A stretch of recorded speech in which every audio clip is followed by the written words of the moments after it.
Quack. Quack.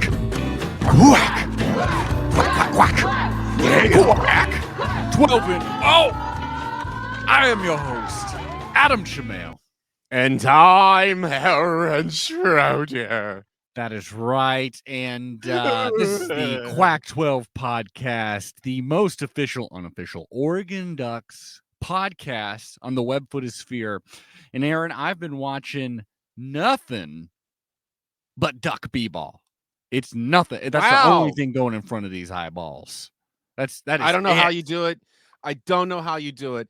Yeah, One's capacity for handling so much sport is truly phenomenal. I haven't watched a damn thing.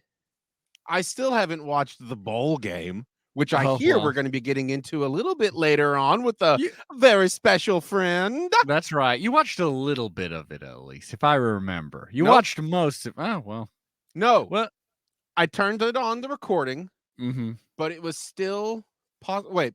Whatever happened, I just fast forwarded to the very end, saw them celebrating, and was like, well, I'm not going to watch it. Saw Oklahoma celebrating, I imagine.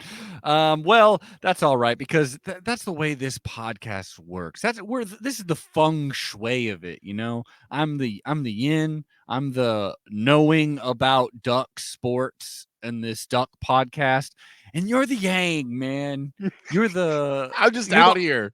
You're the opposite of that. I am. As you take, it's like being a truck driver's dog, just along for the ride. You're the one who's got to be steering the ship and making sure we don't get into a wreck. I'm just here having a great time. Wind in the hair, hair in my wind. Wait, what? You're the my hair. You're the Chewbacca. Maybe I'm the motherfucking right? Chewbacca. I love that. That was a bad Chewbacca. It was both of those were real bad, but that means we're not going to get sued by Disney, so it's good. That was you got close. Well, Chewbacca, my friend, we've got 4 big games to talk about, and see, this is sure. There are some disadvantages to having a co-host that doesn't watch any most of the sports, but there are also advantages of it, because we talk about this every damn week. You know these players very well, I mind. We've been talking about them constantly. You have seen these players play, but you didn't see. I know names. I don't know faces. That's right. Well, you didn't see this week in Duck basketball, and so it'll be a fresh experience for you. And I want to tell you, it was a doozy of a week. I'm trying to leave a blank expression here, so you can't tell if it was good or bad. But I'll tell you, we went against some high quality opponents. Nice. Who do you want to start with? You want to start with the men's basketball team or the women's basketball team? We went with women's first last week, so let's get crazy, switch it up. Let's go with the men. Okay, so the men, you know how I've been feeling. Basically, this has been a team where, unlike the women's basketball team, this has been a team where it's just they haven't met their expectations. Like, it's not due to injury that they've been looking so off, and they have looked real off. It's just veteran players like Will Richardson just not living up to what you wanted them to do. Transfer players looking very much like players added to a new system, talented in their own right, but like no, the system, the Dana Altman system was not there. And as we always say, what do we always say about Dana Altman basketball, Aaron? 1 point per minute. 1 point per minute. Well, that's what you say. What other people say is about Dana Altman basketball is it always gets better. Every year we say this. For we've been doing this podcast for what? 4 years now. We say this every year. The men's basketball team, they get better and better and better as they go on. That is true. I've heard that before. That's right. And it's just the generic thing to say about this team. I wasn't sure that we were really going to get that. I will say it was nice to start off, going into these huge games. We, on December 18th, we went against number 1 Baylor, and we lost that game, but we were competitive. And so that was kind of nice to see. And then against Pepperdine, We won that game. We beat Utah 79-66. And then against Oregon State, we beat them by 2 points, mind you. And it was a missed shot that we won that one off of because Oregon State kind of choked the last second, but we still won it.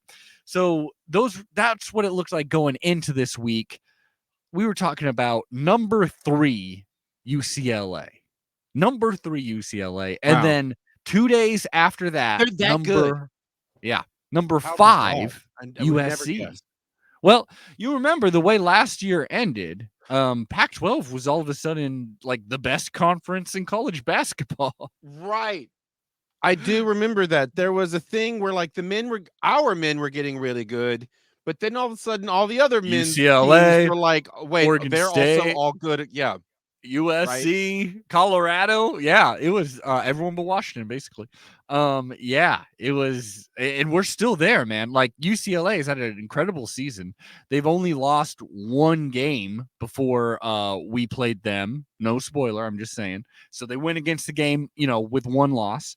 And then USC also has only lost 1 game. And so both these squads were looking very, very good.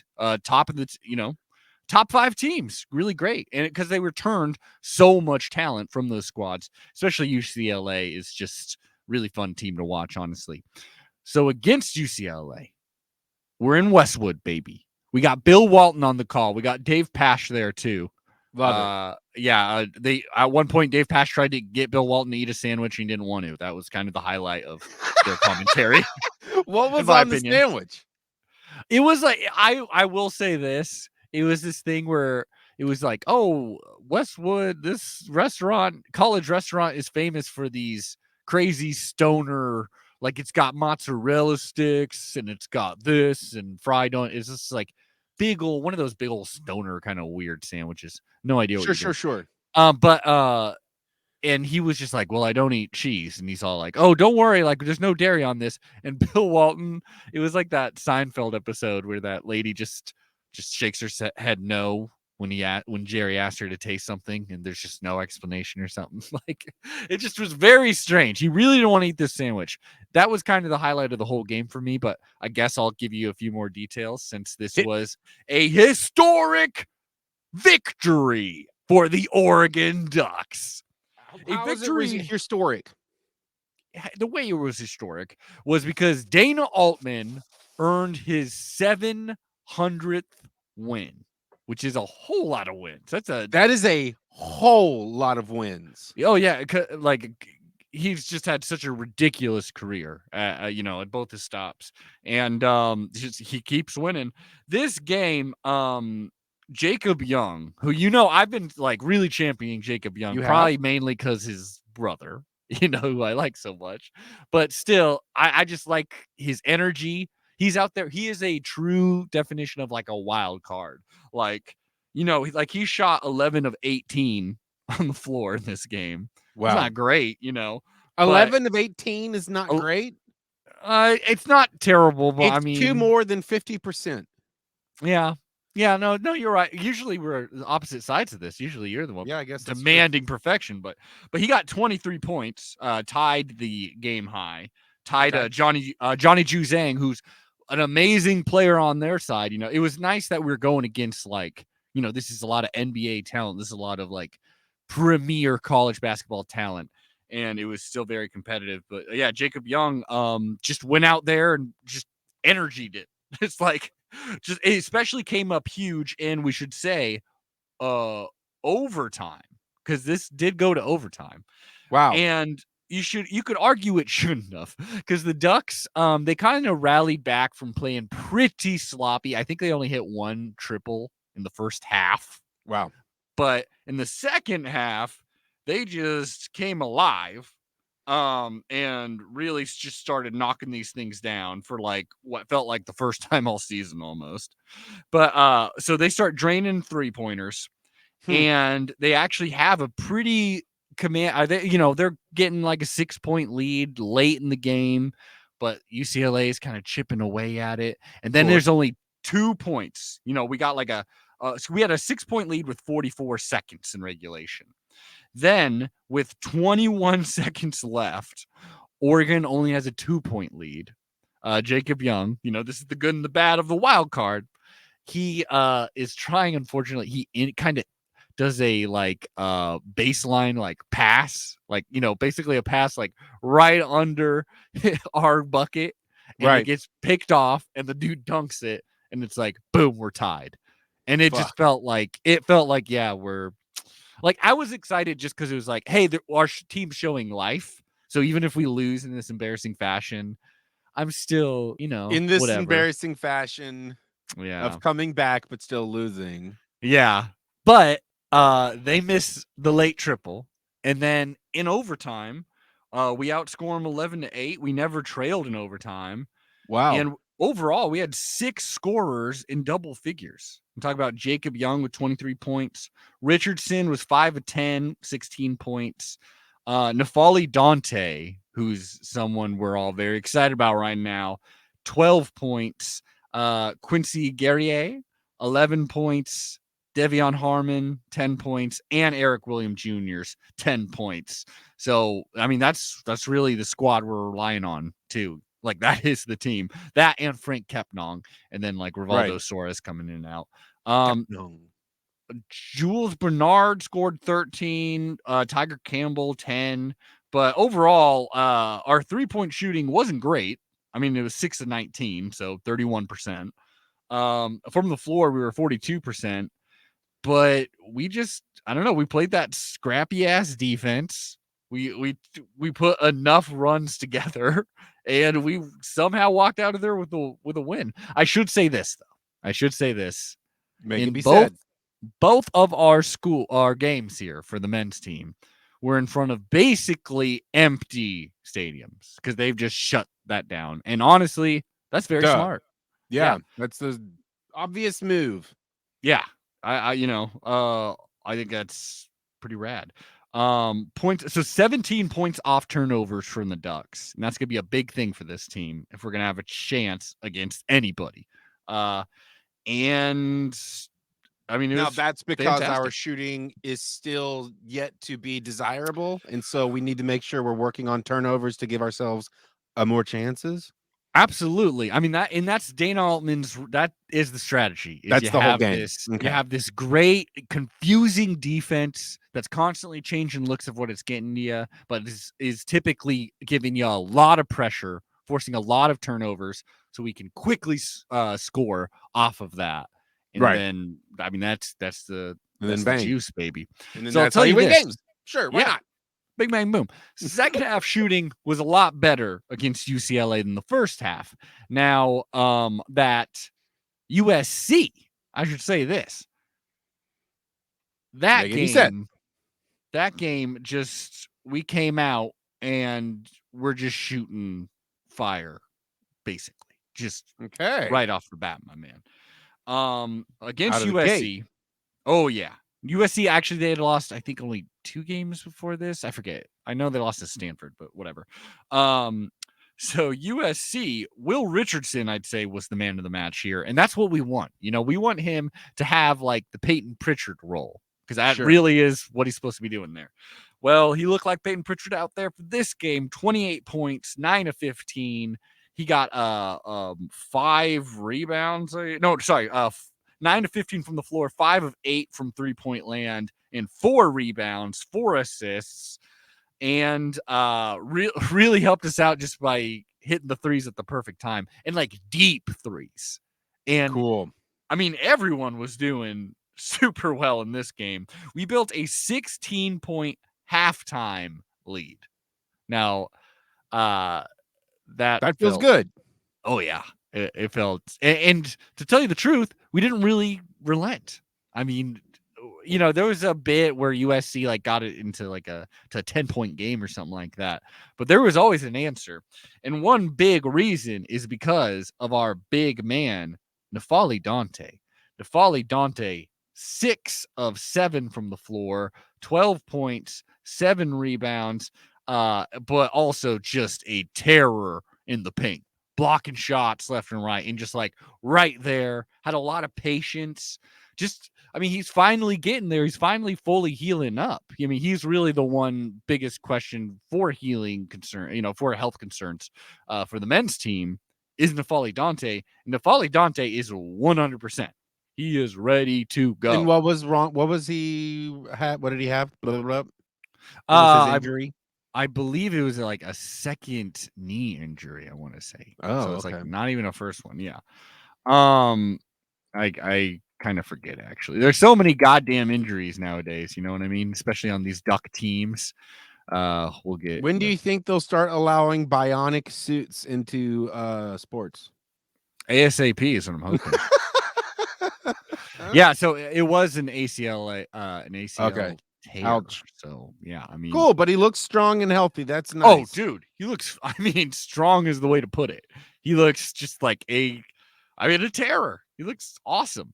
And not only that, but then we got Frank Kepnong, who's not quite the like offensive attack, that N'Faly Dante brings, but still he's attacking defensively. He is also a big man, and he's got the energy on offense, which again, like my man Jacob Young, who didn't do as well in this game. By the way, I'll just say it. This was, in fact, a 79-69 win over USC. So that is back-to-back wins for the men's team. So we basically played the whole game with a double-digit lead. Oh, yeah. We had that cushion throughout the whole thing, baby. That is great. First half we were like 17 of 30 from the floor, 7 of 11 from 3-point range, and that alone just made it so we could coast.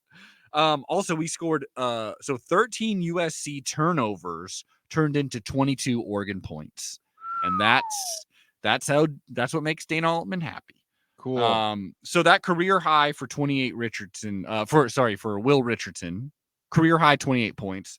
It was also a career high for made 3-pointers for him in 5, and also for made shots in general, 9 in a game.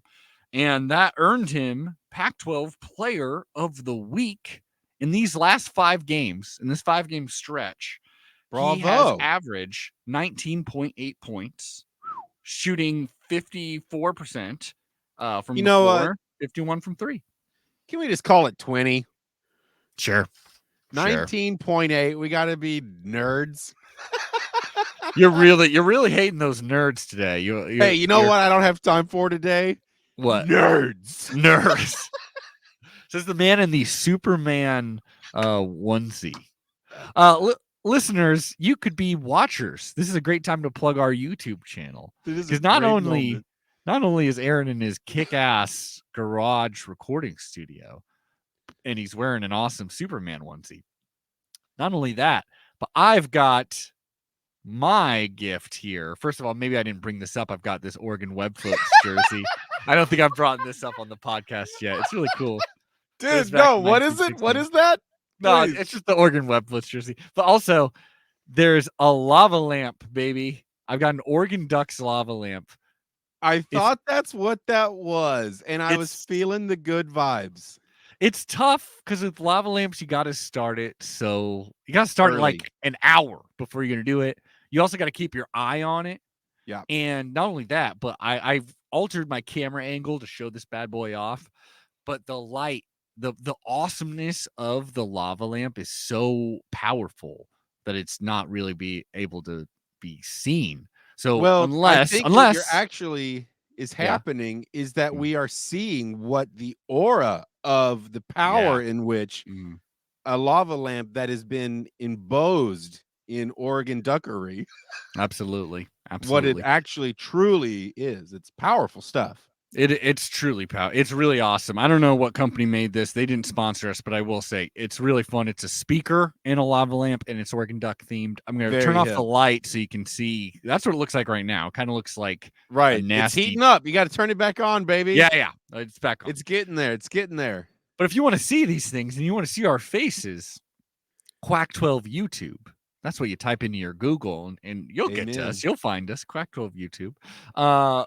Otherwise, if you'd help us out, baby, come on. Listen, you subscribe to the podcast on whatever podcast app you listen to. Also give us 5 stars on Apple Podcast and Stitcher. And Spotify. Stitcher still and exists. It still does. And not only that, but if you really want to help us out, go to the quack12podcast.com site. That's right, I say .com. Go to quack12podcast.com. There you can find our Patreon. That's the best and easiest way to access. Aaron, take us over. I'm coughing here. I gotta get a drink of water. Everything. You're gonna get Duck D&D, whereby in which Adam sends me out on an epic quest to play the COVID season of Oregon Duck football as the head coach. And I tell you what, I think I did a bang up job on it. Not only that, but you actually get to be privy and a part of an entirely different universe in which Adam and I travel through time talking about possibly manipulating the history and the outcome of Oregon Duck football seasons. That's right. That is Quack in Time. That is a series you can find on our Patreon for measly bucks a month. $5. Yeah, $5. That's it. Look at this. You go to the corner store. Mm-hmm. You want a IPA. It's going to cost you $6.99. No doubt. Yeah. We are less than the cost of one of your IPAs a week. And think of all those empty calories you're consuming. By not drinking one IPA, not only are you being able to give us $5 a month, but you're also saving yourself from 500 empty calories. And I'll tell you what, we'll get you drunker. Anyway. Oh, baby.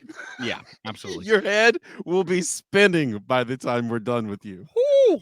So men's basketball in the Pac-12 race here. Top right now is number 3, Arizona, 14-1, 4-0 in conference play. Right behind them, number 9, UCLA, 11-2, 3-1 in conference play. Okay. Then number 16, USC, 14-2, 4-2. Wow, LA represent. And then there's And then there's quite a tie here because Colorado's tied with them, and then so is Oregon. So, hey, that's not a bad spot to be. 4-2, very much in the conference race. Let's beat Arizona eventually, whenever we play them. You think we can? I think we can beat anybody at this point.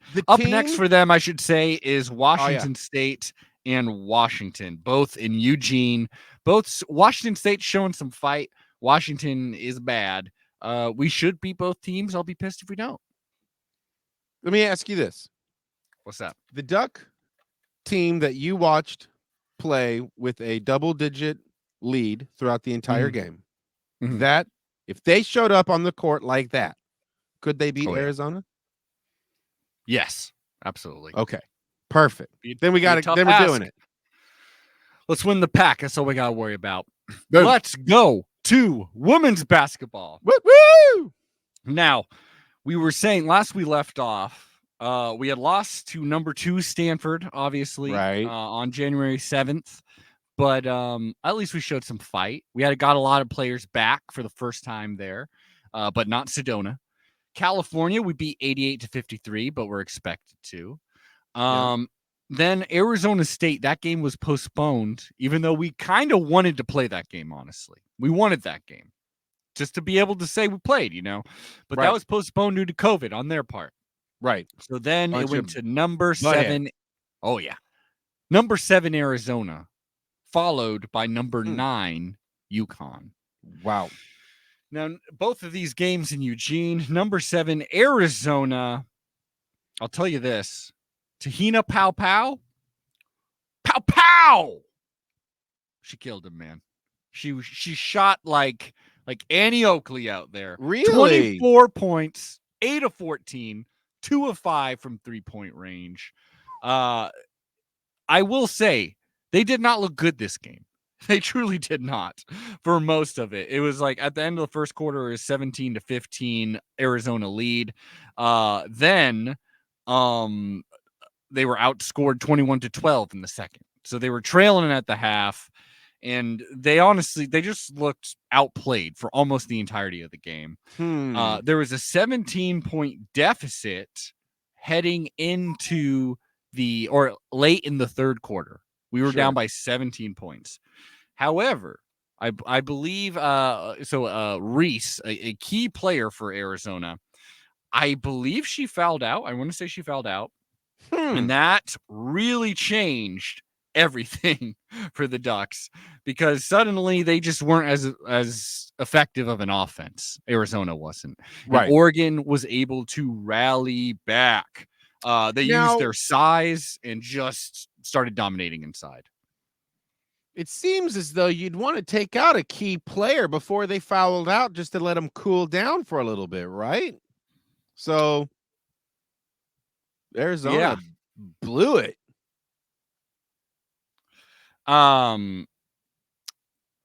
Arizona, well, yeah, I mean they certainly wanted to play. They had a cushy lead, you know what I mean? Right.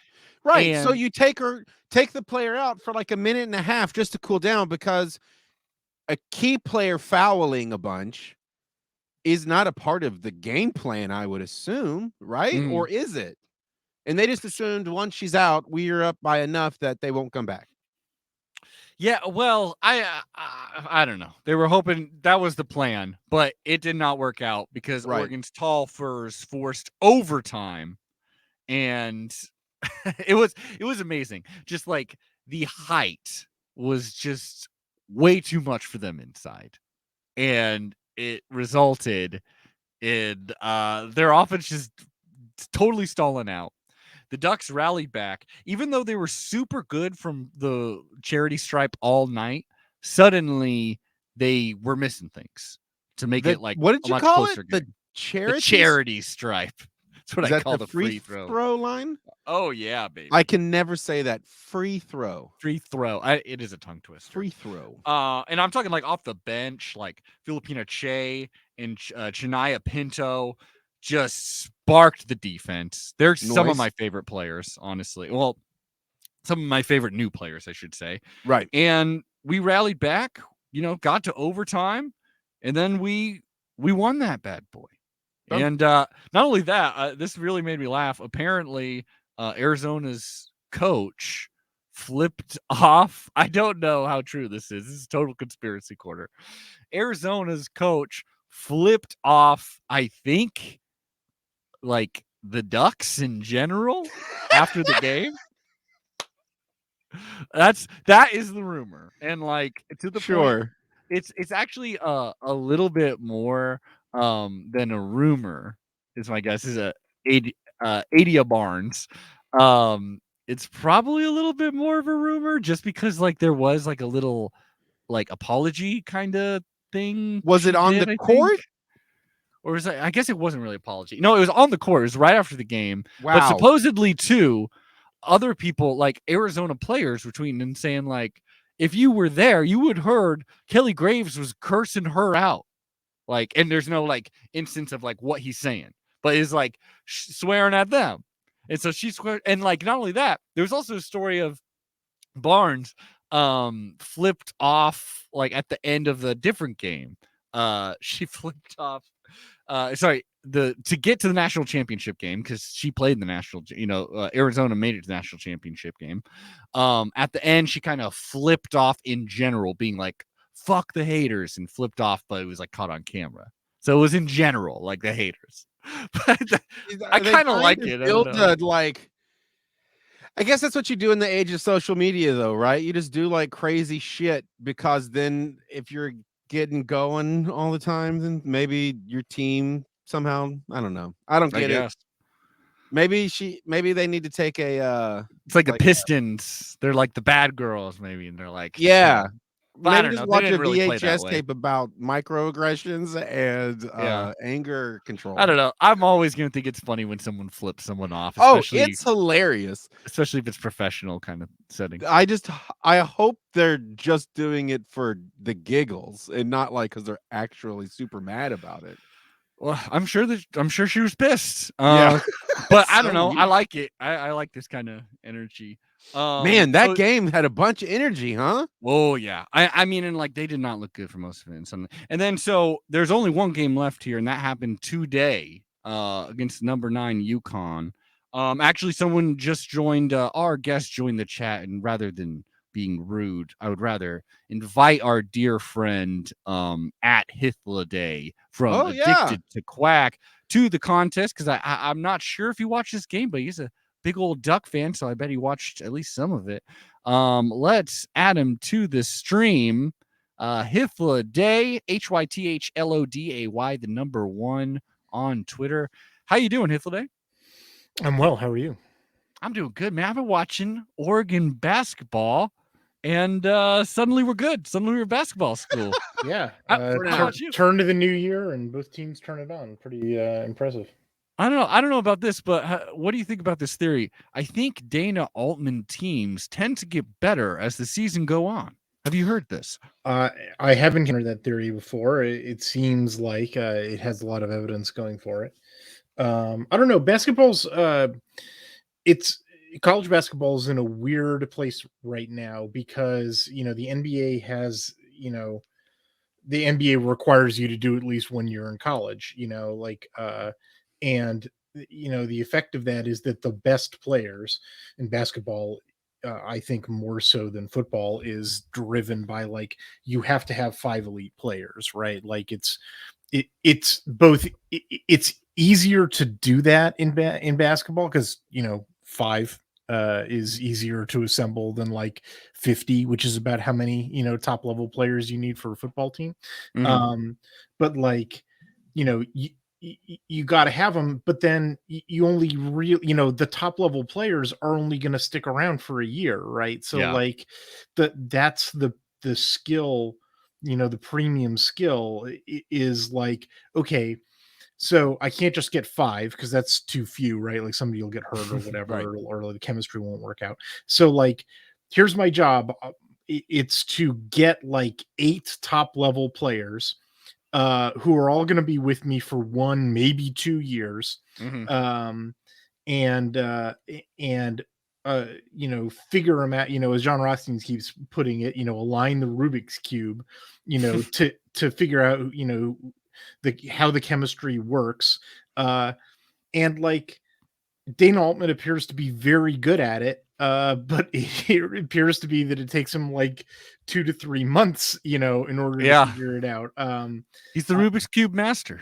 I mean, honestly, it's funny because I sort of I don't really know what goes into basketball coaching, on a game-to-game basis, a day-to-day basis, a week-to-week basis. I don't know what he's doing on the court. Honestly, I wouldn't be surprised. Most basketball coaches aren't really doing anything except for sort of screaming and managing, substitutions. I mean, Kelly Graves ain't doing a damn thing on that court. We've talked about this, Aaron. Kelly Graves is true, just relaxed. I mean, it's literally the way you look right now, as relaxed as Aaron is. But during he shouldn't this podcast. be, is my position. Well, but I mean it's not like an offensive coordinator or defensive coordinator in football who's calling the play, right? It's every one of the 150 something, whatever plays in football is the coordinator, has a play set, that's diagrammed out and everybody knows what they're supposed to do. And in basketball, there's, that happens in towards end of the game, okay, there's 7 seconds left and we have to inbound. It's going to be, this particular way. But anyway, my point is it seems like most of what a college basketball coach is doing in the modern game is, personnel and chemistry management, Sure. And I don't know that there's a better one than Dana Altman. And so therefore, always bet on Dana Altman. There's one skill in this game that's relevant at the top level, and Dana Altman's the best at it. You just have to suffer through the 2 months of him figuring it out. Yeah. They're like the camp counselor that you love the most, but with just a very particular skill set. Well, he also seems like a very stern man, though. I've seen him smile 4 times. And some of it, one of those times was sarcastically, it appears. Well, they did some kind of a thing too backstage where he was a little goofy that they put on their Twitter. I remember. That's fun. That was last season. When he is silly, it's very fun because all of a sudden. And I mean, Kelly Graves is also pretty interesting because talent acquisition, right? You tend to, for women on the women's side, you tend not to have that many one and dones. But nonetheless, the way the game is played is like talent rules everything, right? Like right. there's, I mean, we've all seen scrappy football teams that take, modestly talented players and then through great coaching effects, they make, runs. And every once in a while you see that in basketball, like Final Four run by a scrappy underdog type of team. But like, for the most part, women's basketball, what I can tell from watching women's basketball is that there's enough talent in the country for there to be maybe 10, like top level competitive teams. And when one of those top 10 teams plays anybody else, it's like an absolute slaughter. Just, I mean, it's like comical how bad it is. And benches can be real, like, top to toe, amazing, like talent in a lot of women's basketball, like the top tier women's basketball. And so it's like, in many ways, Graves it's a different job because there's more on the development side because he gets to get these players, tend to be longer, right? Because there's not so many one and dones. On the other hand, it's probably a much more vicious and brutal, game in terms of the talent acquisition, so because the pool is so much smaller, right? Like there's, it's got to be something in the order of like 60 to 80 top level women's college aged basketball players in the country at any given moment. And it's probably 3 to 4 times that, that's a real number.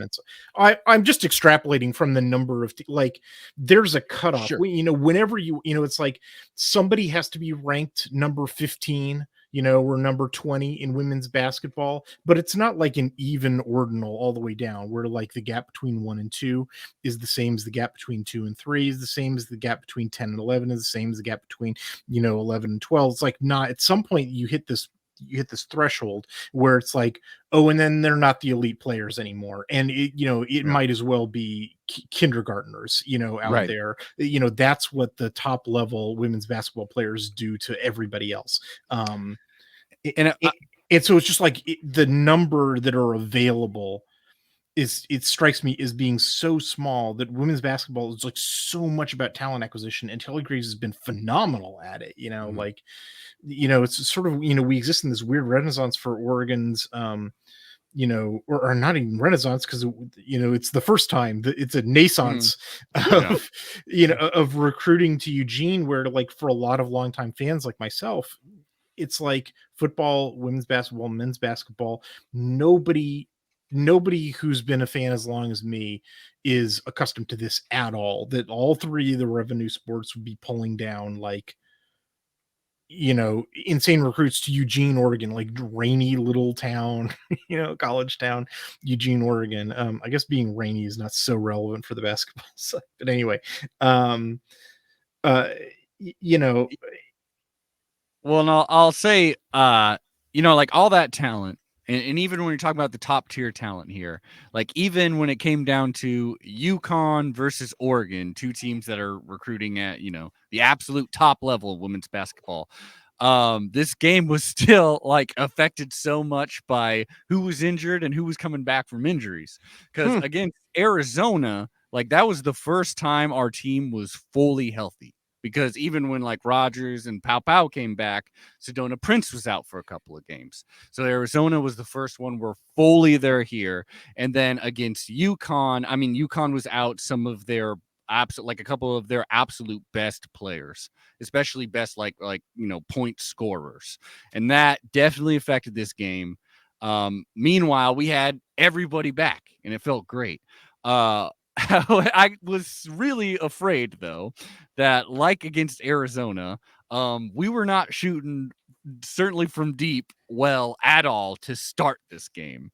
We fell down like 0 to 10 really quickly. We missed our first 4 3-pointers, and it felt like that was it. But then Sydney Parrish, she hits a triple. Then Niara Sabali hits a triple, which is one of the most beautiful sights for this women's basketball team. When Sabali's hitting the 3, usually we're doing well. And then Tahina Pau just like came alive in that first quarter. And suddenly, even though we were down 10-0 to start it off, we ended the first quarter with a 15-14 lead. And then in the second quarter, we just like our defense was just turning them over, and suddenly you could actually see like the lack of talent in key positions for UConn made this so that it actually did become a pretty lopsided game pretty quickly. In the second quarter, we outscored them 24-10, and then we just had a cushion like for most of it. And nice. and Rogers, who I should say actually scored the game-winning bucket against Arizona. I should have said that. I'm very excited to see her play. She did real well in this game, and I mean, Pow, 22 points, 7 of 17, 4 of 9 from 3-point land. Overall, we shot 37% from deep. And there was a lot of bench players playing in this one. And again, like Elise Hurst would be a starter for so many teams out there, even for a lot of Pac-12 teams. And when she was playing for us, when she was having to start for us, we looked decent, but we didn't look like the Ducks of old. And then getting this talent back, and then having her come in the third and the fourth quarter where she was hitting threes, and truly those were the daggers. I mean, it goes to show you what amazing recruiting does. And why Oregon Duck fans are now completely addicted to top 10 classes, as we should feel that way. Because I don't know, it feels good to win, and that's the best way to ensure winning. So, Aaron, that is 4 top 10 games, and we won them all. We're a basketball school now. We're a goddamn basketball school. Amen to that. Thank God. It feels, I mean, it's like the perfect timing, because like all year we're like, don't worry, we'll pay attention to basketball when it matters. Like, just after this bowl game, just after this. And like, I was real worried if we went 0-4 this week to talk about. I was thinking about, okay, let's talk about some old maybe we really games. are a horror movies podcast. Yeah, no joke. So just to end the basketball beat here, which I still haven't made a little video basketball beat. There you go. So number 2, Stanford sits at the top, 4-0 in conference play, 13-3 overall. Right behind them, even though we have 5 losses to our name, but 2-1 in conference play is us. We're right behind them. So hell yeah. I mean, we're probably, I don't know. Stanford's likely to stay there? Looking nuts. Who knows? I mean, hey, we beat Arizona and we beat UConn. That's saying something. UCLA is still very much in the hunt, 2-1 conference. Colorado women's basketball is having an epic season. Really good season for them. Huh. They're number 21, 13-2 overall. And then Arizona, they're number 10.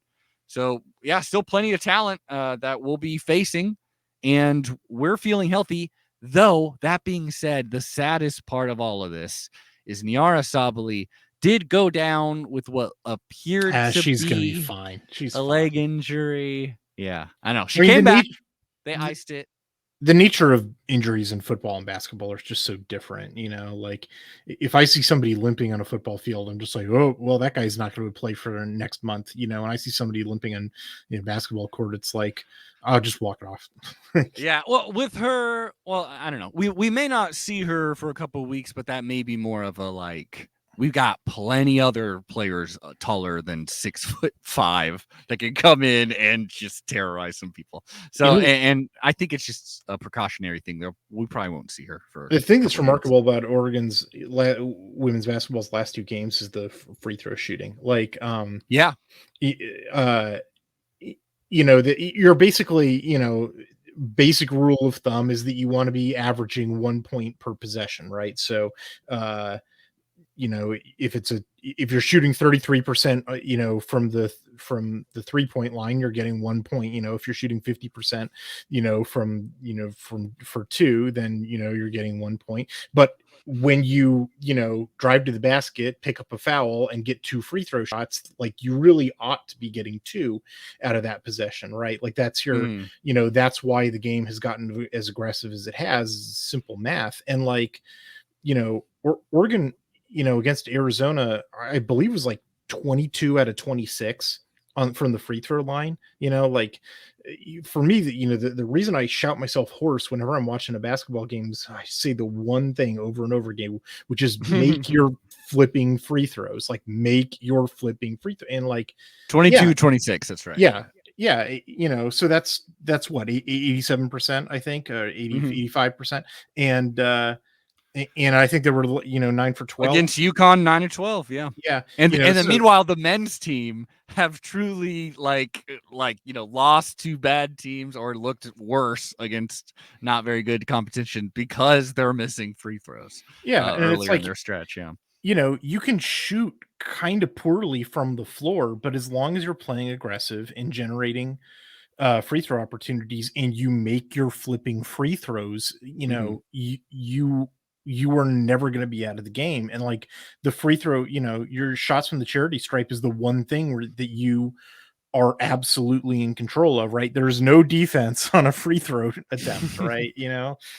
That's something you should be able to do blindfolded. Well, unless you're playing in Tempe, because there is kind of a defense for the free throw there. Or in the old Mac Court. I remember a lot of games there where the rim is bouncing up and down like 2 or 3 inches. And you do got to try to make that shot. We got to turn that into a freaking hockey rink already. Come on. So, okay, that's a wonderful week of basketball. Washington schools are also coming up for the women's basketball team as well. So, hey, hopefully a couple more wins, hopefully some more momentum. However, we invited our dear friend Hythloday here for a couple of reasons. The main reason is because some people, they do sports journalism because it's a wonderful hobby or it's just their job or it's just a little thing they do. Some people do it because if they didn't do it, their heads would explode with the knowledge that is not finding and someone to access, basically. Well, that's like 99% of people on Twitter. Mm-hmm. Yeah, basically, yeah. Twitter's that's how they consider themselves anyway. Exactly. Yeah. That's what it's there for. But that's our friend Hythloday here because he's got this information on the Alamo Bowl. Now, Aaron, you may remember the game this. Nobody cares about, but like I had to do hours of film study on to try to get anybody's attention who listen. Like, actually, this game is really interesting. No one cares. No. As with every great world event, no one cares. Yeah, I mean, bing, bang, boom. I mean, that could have been years ago at this point, especially with the it coaching was literally staff last year, right? It was last year, and like Oklahoma, like they felt good for a minute, and now I feel like they feel shitty again about it already. But it was a good feel-good moment for them. But the reason why you're needing to talk to some Duck fans about this is because that bowl game actually did reveal some interesting information for next season, which that's what it's always about with, in the non-garbage time. It's all about, given that it was sort of a pointless exhibition game, like between two teams, neither of which had their head coaches anymore, like and a number of players that opted out, bowl games are always sort of pointless, and this is like super pointless. I hope Anthony Brown Jr. had fun in that second half when he was just throwing dimes. I cannot explain that at all. It is by far the most crazy thing as a film reviewer is like, because I watched 3 years of his Boston College tape. Yeah. And that's what he was doing at Boston College. And then he shows up at Oregon and he can't do it for like the 2 games that he played in 2020. He's really not hitting the deep ball at all. I was baffled by it when I did my, this time last year when I was talking about my Fiesta Bowl review. I was sitting there scratching my head, like, why did they get away from the deep ball? It was the one thing that was, that probably would have dug him out of the hole, or if they had a tool that it would dig him out of the hole, it was that, and they weren't doing it. And I was like, is Joe Moorhead, is he lost his mind or what the hell? Because it can't be that Anthony Brown can't hit the deep ball. And then we watched this year's games and we're like, oh God, he can't hit the deep ball. I have no explanation for where it went, like none. I don't understand where it went, and I don't understand how it came back, in this particular game. It was just like, what the heck? And I mean, like, part of it is understandable because those dudes were always going to be open. because of the way that Oklahoma plays defense, it's really the way they coach their DBs is really stupid, frankly. Like I sincerely hope that Alex Grinch continues that methodology in Los Angeles now that he's USC's defensive coordinator, because if so, every team is going to hit him against the sideline every game for 300 yards. I mean, it's just like the way that their DBs play with leverage against the side. Like, you will always have the sideline. And if you want to throw it, intermediate, some free access passes to the outside, a little flat route, like the receiver runs 7 yards and then hooks to the outside, like the DB has no shot of covering it. And you get a free, 10 yards every time. Or if you want to just run down the sideline because your quarterback's got an arm and you want to hit 50-yard passes, like, go for it, because they're going to be open. Like, and that was the happy, I'm happy for Anthony Brown that he rediscovered his deep ball. That's great. Just in time. I was happy as a film reviewer because, like, exactly what I saw about Oklahoma's defense, held up in this game, and I got to see and be like, see, I told you so. Always my most pleasurable thing as a film reviewer. But like, the other, happy news is that, like, yeah, Troy Franklin and Dante Thornton and Isaiah Brevard and Chris Hudson and Isaiah Crocker, didn't know that he was still on the team. All those guys are real good. They're tall. Yeah. They run real fast. And between Oklahoma's poor leverage and, frankly, the fact that their cornerbacks kind of stink, Oklahoma fans were sort of divided on that question. And I was like, no, they all stink. And I think I was right.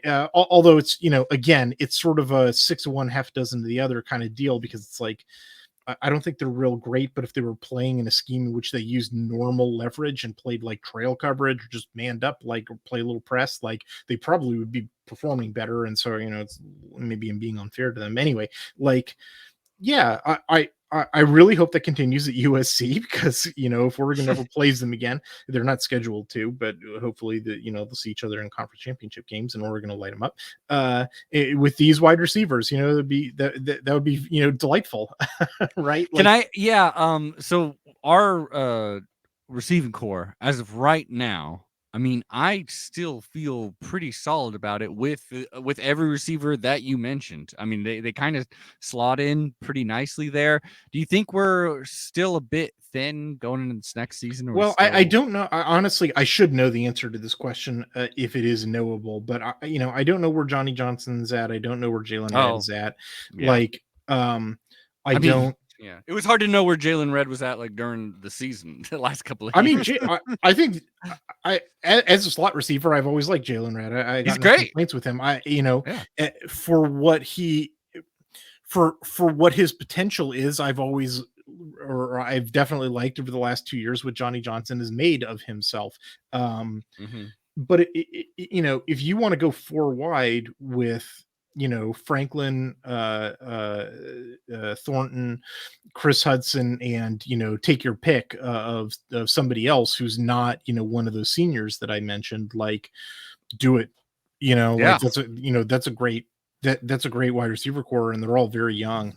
They all got a ton of eligibility left. It was, like, those guys were just dusting them. I mean, they were just dusting everybody that they played against, because that's what really high talent wide receivers do. And so that was, pretty damn encouraging. The other thing that's really interesting about the game on the offensive side is the offensive line. Like, those guys, with the exception of when they play teams named Utah, the offensive line was run blocking at a hell of a, it's a really, excellent run blocking offensive line. I kind of, there's some, I haven't really gotten started on my Kenny Dillingham, the new offensive coordinator.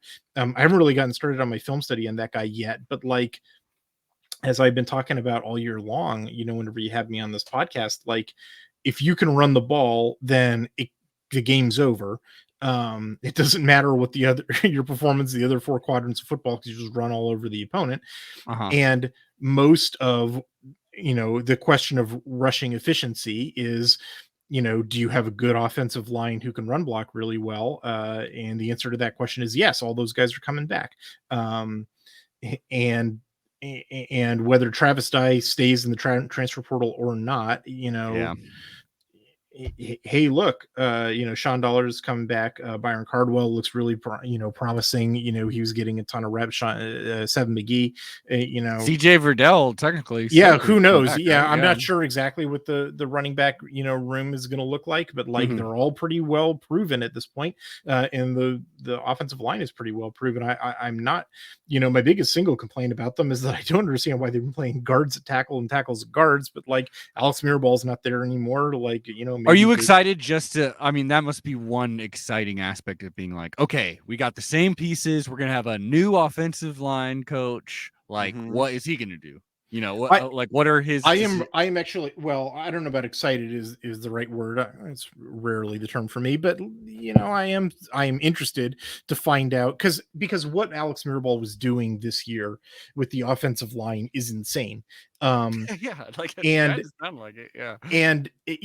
that he was having guards play tackles and tackles play guards, and there was doing a scheduled rotation, of dudes, and that you really did have an 8 or 9 man rotation, absolutely insane. And if Oregon's performance at the offensive line were poor, or any other team, I would be well, there's your reason why, everybody. No need to investigate any further. It would be like there's a dead body and there's a person standing over that corpse with a bloody knife, and it's I figured out who done it. And so this is it's like walking in on somebody who's standing there with a bloody knife, but there's no body. Instead, there's a fully healthy person who's dancing a jig. It's wait, hold on. I think I've seen this David Lynch movie, actually. Right. Yeah. It's totally baffling, that it was as effective as it was. So, I could see 2 pretty extreme differences happening for next year, given it's the same pieces, but a new coach. One would be it gets even better because these experienced guys who are playing out of position do it the normal way, and don't rotate, and they're even better.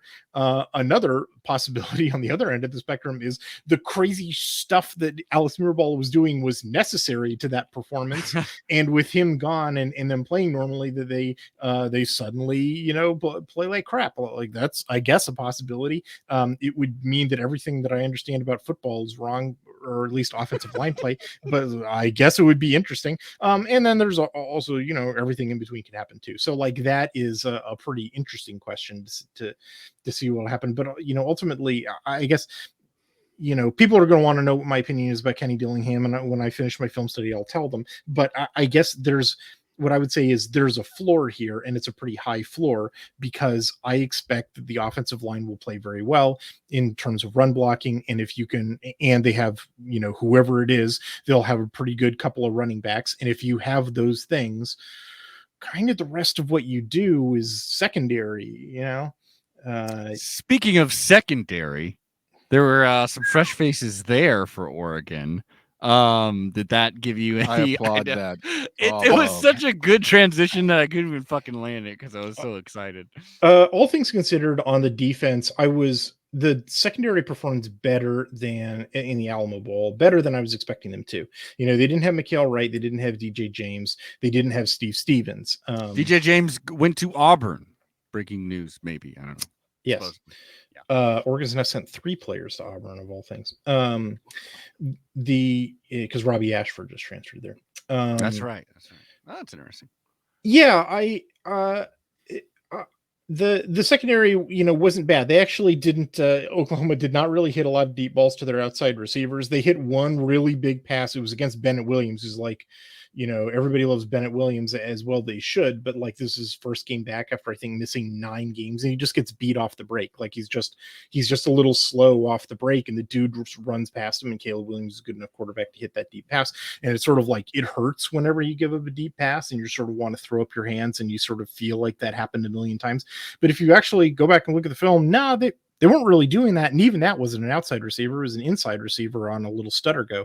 For the most part, Oregon secondary held up pretty well. The one that's really curious to me is, all of them are curious. Here's the complete report. Triquez Bridges, number 11, was playing coverage pretty well, but there was a lot of tackling and leverage problems with that guy. So, like, what happens after the ball is caught, or what happens on run plays or whatever, where he's like has to throw the key tackle. I was sort of like, oh man, this dude needs to step up his game. I have no notes on Dante Manning, number 8, who's the 5-star out of, I believe, Missouri.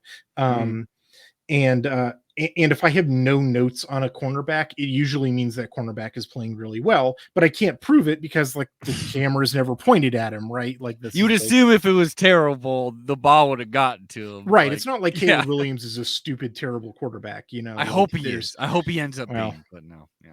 I don't think that's true. I think that if Dante Manning were getting punked out there, that Caleb Williams would have thrown against him, several times, and that never happened. So, Steve Stevens was out. That actually hurt more than anything else because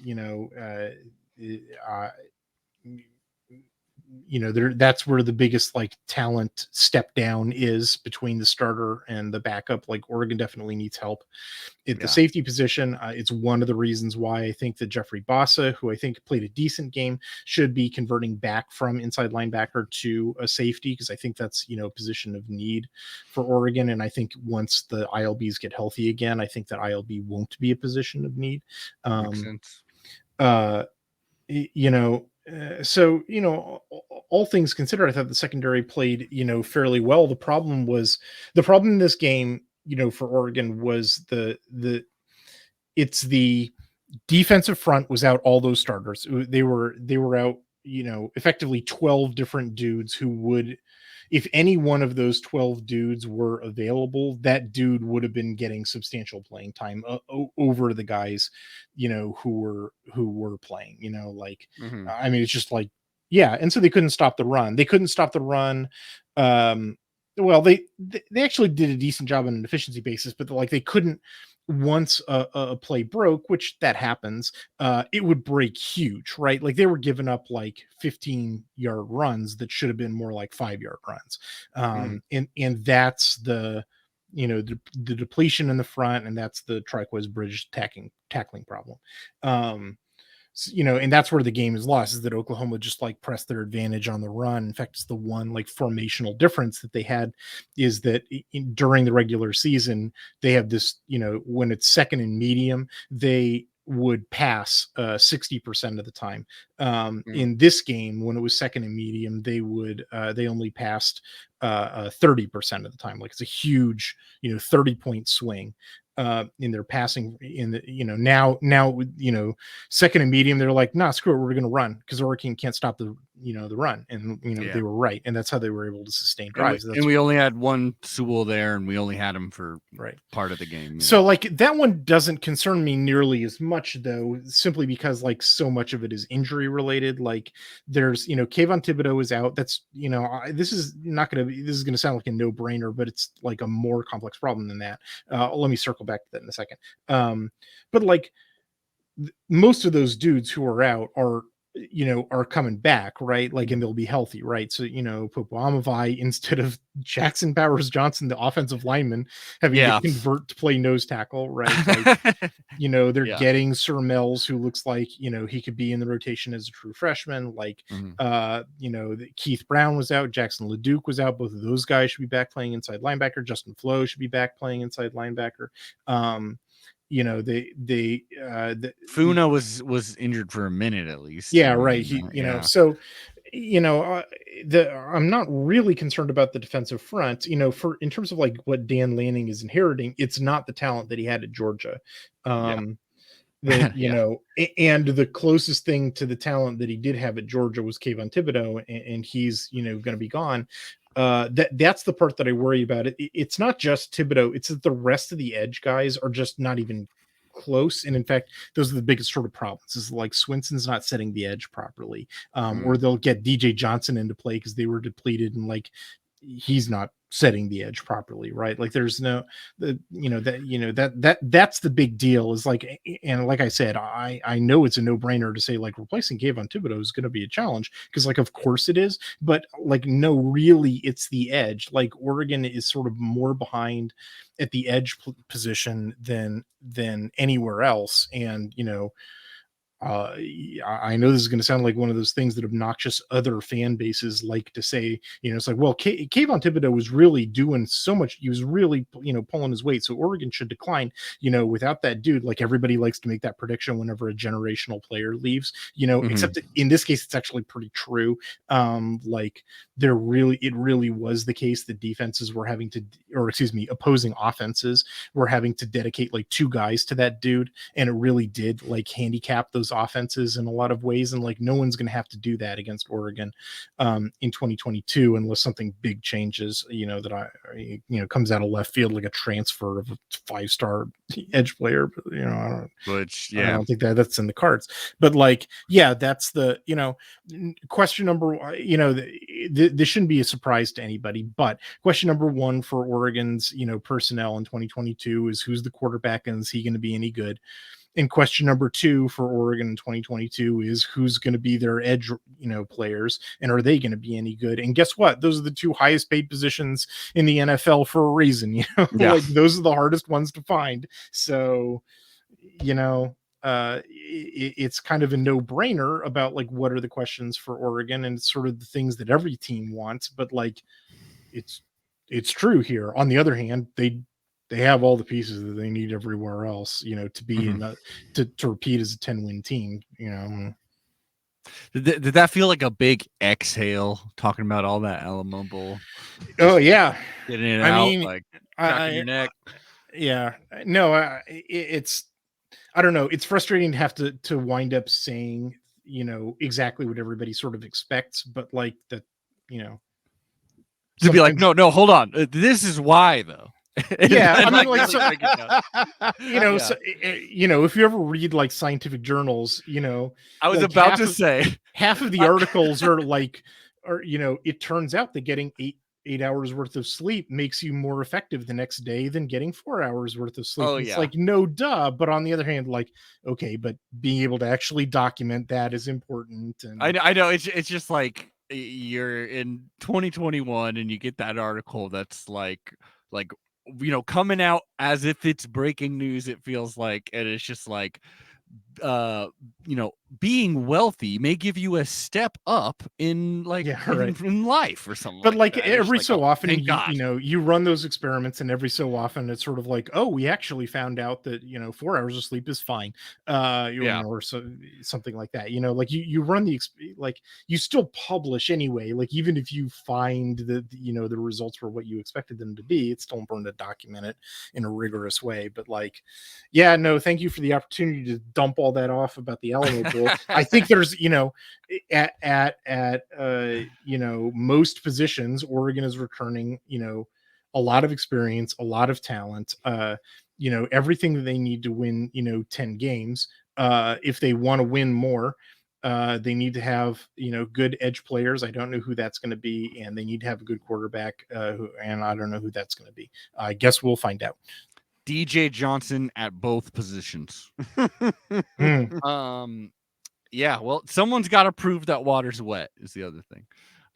So Hythloday, the other reason why I wanted to have you on is because we found out some breaking news that we're very excited about here, and that is our dear friend Hythloday will be taking the reins of managing editor at some would say the greatest Oregon Ducks website ever created, Addicted to Quack. That is right.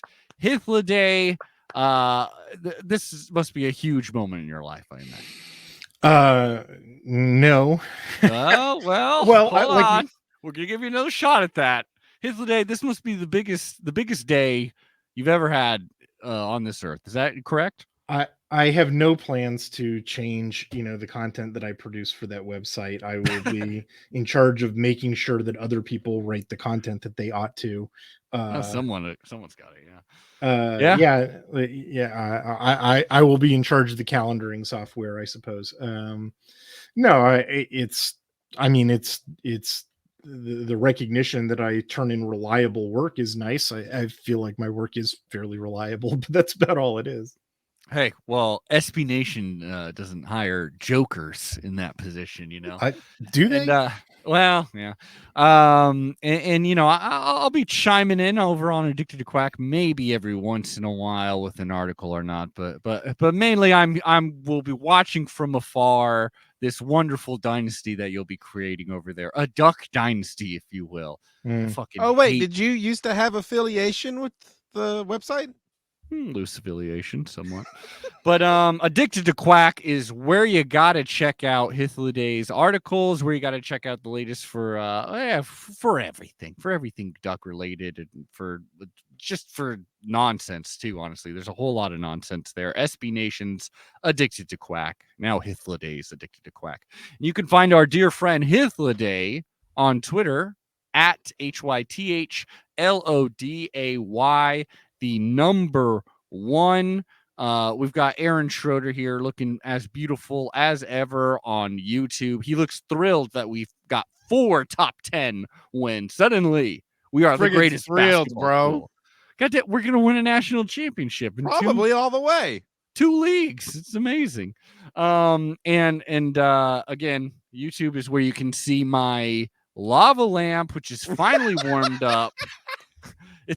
So I guess this is gonna be like doing it.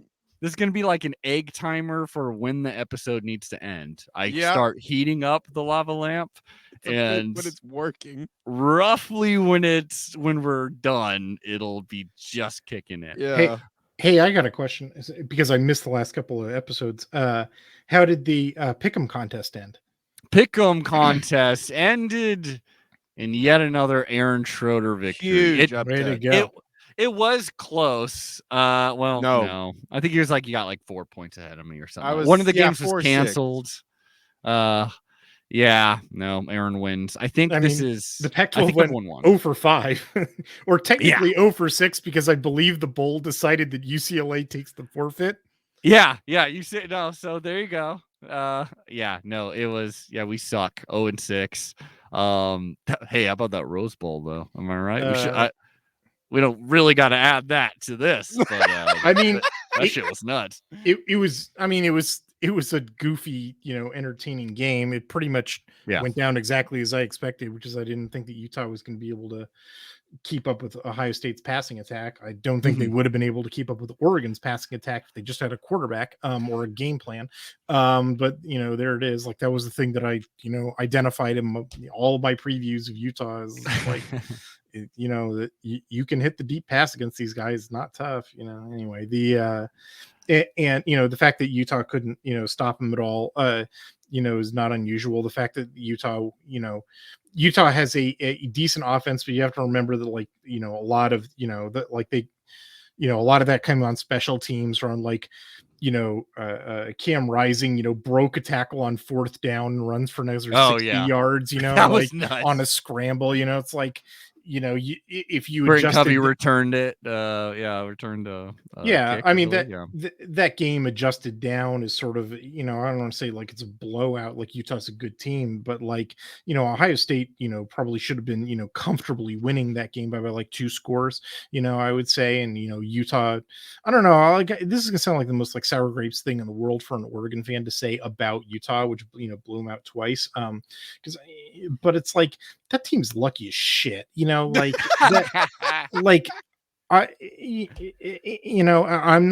really not trying to take them down a peg or anything. I really do think it's a good team. And I was, if you recall at the very beginning of the year, I was upset at them for losing to BYU in San Diego State. You may recall me saying Utah should be better than this. This is my off-season prediction for this team is look at where their talent is distributed and their, their experience and so forth. It's this team ought to run the table in the South, which, they basically did. This is my dark horse pick to win the South, for Utah, and they, snapped out of it, whatever the problems whether they were having at the beginning of the year. All of Utah's performance was, pretty much what I expected, but they were a little ahead of their skis the entire season because they didn't have any real serious injury problems until the bowl game. They would frequently have 4th down conversions on just lucky as shit plays.